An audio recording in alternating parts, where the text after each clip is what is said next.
Sete figuras de Orbil, a mascota do Salón do Libro Infantil e Xuvenil de Pontevedra repartidas por toda a cidade recórdannos que a cita está a piques de comezar. Será este venres 6 de marzo. Pois estamos dándolle os últimos retoques ao Salón do Libro, estamos rematando para que chegue todo listo a este venres pola tarde, que podamos inaugurar e que se abra o salón pois, para todos os nenos e para todas as nenas de Pontevedra, que é o que realmente temos gañas de ir gozar dos libros e de todos os espectáculos que temos ali previstos.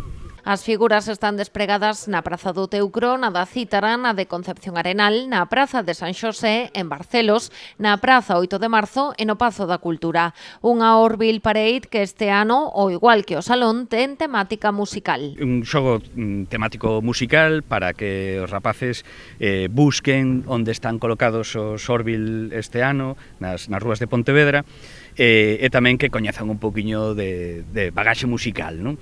Veredes que as cantigas que representan cada disco teñen un pequeno guiño de relación co lugar donde están colocados os Orbil e bueno, son 7 discos diferentes con 7 lugares distintos. Así a música estará moi presente nas máis de 300 actividades que dan forma á programación do Salón do Libro. Tamén Palestina, que este ano é o país convidado. E eu estou encantado porque, a ver, a Sociedade Pontevedresa e os colexios, os profesores e as empresas de Pontevedra e os diseñadores de Pontevedra pois participan nun Salón do Libro que pois eu creo que é único no Estado e que anima os nenos e nenas pois a empezar a relacionarse co libro.